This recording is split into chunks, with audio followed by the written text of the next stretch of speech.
It's a scope, beautiful show of beyond. Tidak ada keturunan dari Raja Louis, kecuali Raja Louis ke-14 yang paling berpengaruh dan mempunyai kekuasaan terbesar di planet ini. Merasa hidupnya semakin terancam, dia takut akan kematiannya, dia mulai terobsesi ingin mendapatkan hidup abadi. Untuk mendapatkan kunci keabadian tersebut, dia dibantu oleh konsultan kerajaan sebagai orang kepercayaan untuk mewujudkan keinginannya. Mitos mengatakan, mereka percaya makhluk misterius yang dapat memberikan kehidupan abadi untuknya, lalu dia perintahkan kapten laut untuk menangkap makhluk mitos itu. Rencana Louis untuk mendapatkan hidup abadi semakin rumit, setelah Putri Louis XIV kembali ke istana, dan menggagalkan apa yang akan dilakukan ayahnya.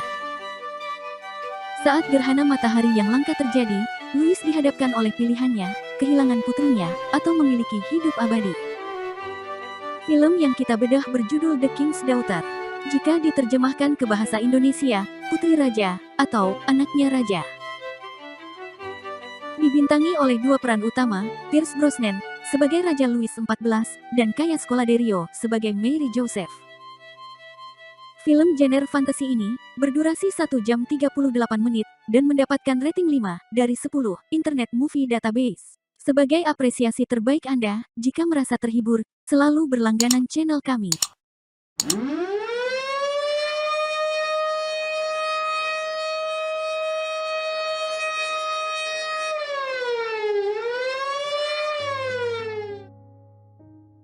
Di awal film menceritakan, Mary Joseph, seorang putri raja yang diasingkan oleh ayahnya sendiri, yaitu Louis XIV, di sebuah panti asuhan. Sering sekali membuat repot semua pengasuhnya. Karena ulahnya, sampai suster kepala panti asuhan kesal, dan mengurungnya di kamar. Sementara itu, di kastil kerajaan, Louis sedang memberikan pidato kepada warga Prancis. Tanpa disadari, ada warga yang menembaknya. Louis ditembak di bagian lengan atasnya. Louis XIV mulai takut akan kematiannya sendiri. Akhirnya, seorang dokter kerajaan, Dr. Labart, menawarkan Louis bisa hidup abadi. Dokter menjelaskan, di lautan luas ada makhluk misterius, yang dapat memberikan hidup abadi. Segera Kapten Ives diutus Louis untuk ekspedisi pencarian makhluk misterius itu. Tim ekspedisi berhasil menangkap sepasang makhluk misterius. Karena mengamuk, salah satu kru mengarahkan senapannya, tapi kapten berhasil menahannya. Dan makhluk jantan akhirnya dilepaskan. Dr. Labart menemui Louis. Menjelaskan prosedur untuk membuatnya abadi, hanya dapat berhasil selama gerhana matahari berlangsung. Kembali ke panti asuhan. Atas permintaan Raja Louis, dia mengutus konsultan kerajaan, Lachaise, menyampaikan perintah raja untuk menjemput Mary Joseph dan membawanya ke kastil kerajaan. Sampai saat ini, Mary belum pernah tahu bahwa Louis XIV adalah ayahnya. Lachaise mengatakan, dia dibutuhkan raja untuk bermain musik saat raja bangun dari tidurnya. Saat tiba di kerajaan, Mary kagum melihat keindahan kota Versailles yang belum pernah dia lihat sebelumnya. Keesokan harinya, putra bangsawan, Lintelec, menghadap Louis XIV, dia mengabarkan ayahnya telah tiada. Kabar ini adalah kabar yang baik. Menurut Louis, karena kerjasamanya dengan kerajaan akan semakin mudah. Mary menjadi pusat perhatian saat berkeliling Versailles, bersama asistennya, Megeli. Layaknya gadis dari desa, tentu saja, mereka belum tahu kalau Mary adalah tuan putri mereka.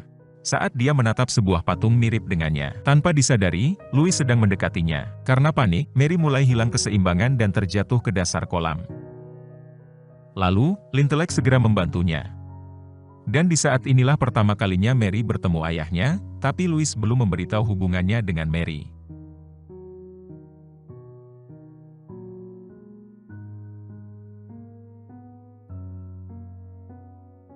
Setelah Mary berada di kastil, dia mulai berlatih memainkan musik. Kira-kira, musik apa yang disukai oleh raja? Tidak jauh dari kastil kerajaan, Kapten Ives bersama tim ekspedisi, menempatkan makhluk tangkapannya di kolam bawah tanah kerajaan. Apa sih makhluk misterius itu? Nama populer makhluk itu disebut Putri Duyung. Raja Louis mempelajari jika putri duyung itu terpisah dari jantannya, maka ekstrak dari putri duyung semakin kuat. Ini yang sebenarnya diharapkan Louis dan dokter.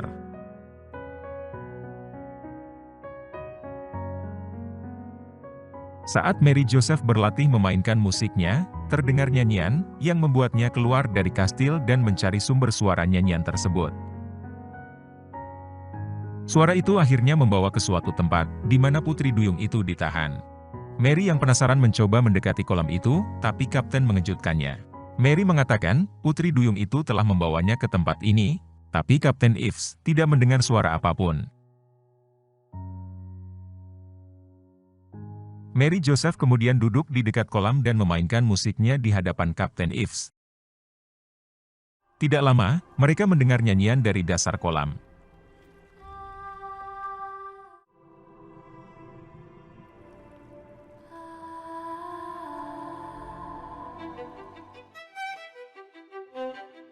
Keesokan harinya, Mary Joseph bersama Megeli, dengan penuh percaya diri memainkan musiknya, di depan kastil kerajaan. Alunan musik yang dimainkan Mary Joseph, disambut hangat oleh Raja Louis, saat dia bangun tidur. Dia mengatakan, belum pernah mendengar irama seindah ini. Hari berikutnya, Kapten Ives mengajak Mary mengendarai kuda bersama. Mereka sudah terlihat saling menyimpan cinta antara keduanya. Saat Mary meminta untuk mengejarnya, Mary menabrak dahan pohon besar dan terjatuh dari kuda. Dr. Labart menegaskan tangan Mary harus segera diamputasi, tapi Lachaise mengatakan ke dokter, pasti ada pengobatan selain diamputasi. Tangan kanan Mary patah tulang akibat kejadian itu. Raja Louis pun ikut meyakinkan, Mary akan baik-baik saja. Saat tengah malam, Kapten Ives nekat memasuki kamar Mary. Dia mencoba menyelamatkannya dan langsung membawa Mary ke kolam tempat putri duyung itu berada. Ives langsung menurunkan Mary ke dasar kolam. Lalu, tidak lama kemudian, putri duyung itu menghampirinya dan menyembuhkan tangan Mary. Megeli yang pertama kali melihat keajaiban ini, hanya bisa terdiam. Esok hari, Mary kembali memainkan musik di depan kastil. Tidak lama, Louis melihatnya dan merasa heran. Bagaimana bisa, dalam satu malam, tangannya bisa dengan cepat disembuhkan. Bahkan seorang dokter ahli saja, masih bingung untuk menjelaskannya. Mary memohon kepada Raja Louis, memanfaatkan keajaiban ini untuk rakyat Prancis yang sedang membutuhkan pengobatan. Tapi keajaiban itu hanya untuk kepentingan raja. Selanjutnya, Louis menghadirkan Lintelek. Maksud Louis kini, meminta Lintelek segera menikahi putrinya, agar kerjasamanya semakin mulus. Louis mengharapkan dukungan dari bangsawan, karena ekonomi kerajaan yang semakin sulit. Louis menginginkan, kesulitan kerajaan selesai, jika putrinya menikahi bangsawan yang kaya raya. Lachaise yang tahu rencana Louis merasa sedih. Akhirnya dia menyendiri di tempat kolam itu. Tidak disangka, putri duyung dan Lachaise saling berkomunikasi, melalui bahasa telepati mereka. Lachaise sadar, bahwa putri duyung itu, juga memiliki hati dan perasaan seperti halnya manusia. Mendengarkan penjelasan Lachaise tadi, sang dokter semakin marah. Apalagi ketika Lachaise mencoba menghentikan percobaan yang akan dilakukannya, dengan mengorbankan putri duyung itu. Louis pada akhirnya, menjelaskan hubungannya dengan Mary Joseph. Karena sudah tahu dia seorang putri raja, Louis juga ingin menikahkan Mary dengan bangsawan Lintelek, yang siap membantu ekonomi kerajaan Perancis. Tapi dengan perasaan kecewa, Mary menolak permintaan ayahnya itu. Tetap saja, Louis bersikeras memaksa putrinya untuk menikahi Lintelek. Mary akhirnya berlari sambil menangis, menganggap ayahnya yang sekian lama tidak pernah bertemu, tidak mempunyai perasaan dan tidak menyayanginya. Malam hari, Kapten Ives yang masih penasaran dengan rencana Louis, menyelinap ke tempat Dr. Labart bekerja.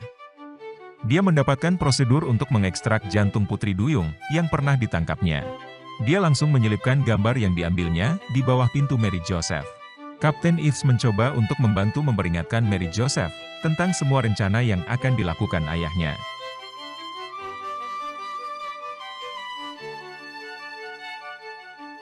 Keesokan harinya, Mary mengamuk di depan kastil kerajaan. Dia merusak semua instrumen musik. Sambil marah, dia langsung mendatangi ayahnya, agar menjelaskan semua rencana yang sedang dirahasiakannya. Kata Mary, hidup abadi dengan mengorbankan nyawa yang lain, adalah pembunuhan. Tapi Louis berkata, hari ini adalah hari pernikahannya dengan bangsawan Lintelek.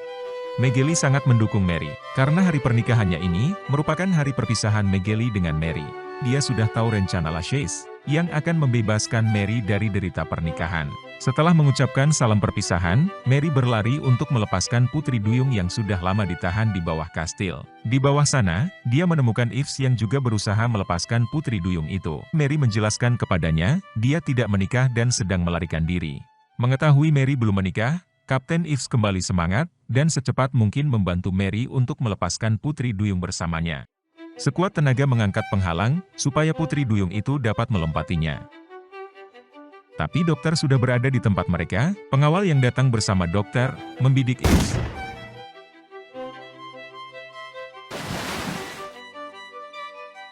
Mary berhasil melumpuhkan sang dokter jahat, dan Putri Duyung membawa Kapten Yves keluar dari tempat itu. Mary segera pergi, kemudian disusul oleh Louis bersama pasukan pengawalnya, yang mengejar Mary. Saat Mary berada di ujung tebing, dari atas tebing, Mary bisa melihat Kapten Yves baik-baik saja. Saat gerhana matahari yang langka terjadi, Louis dihadapkan oleh pilihannya, menjadi seorang ayah yang bijak, atau memiliki hidup abadi. Sebelum Louis memutuskan, Mary akhirnya melompat dari tebing, Louis berusaha menggapainya.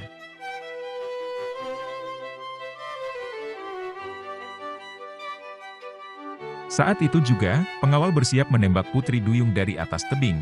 Tapi Louis perintahkan untuk menurunkan senjata mereka. Dan Louis membiarkan Putri Duyung itu menyelamatkan putrinya.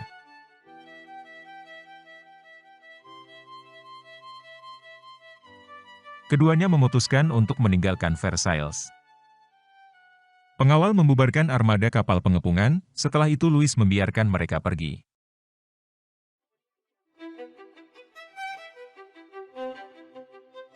Setelah itu, Lachaise menobatkan, Louis menjadi raja yang hebat dan menjadi manusia sejati. Mendengar itu Louis terharu. Dan film pun, akhirnya selesai.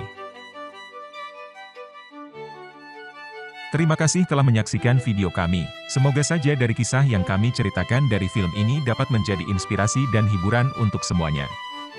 Jika masih kurang puas dengan ulasan film ini, anggap saja itu adalah kepuasan yang tertunda. Jika ada kekurangan tentang ulasan di video ini, kami silahkan untuk saling melengkapi di kolom komentar Anda.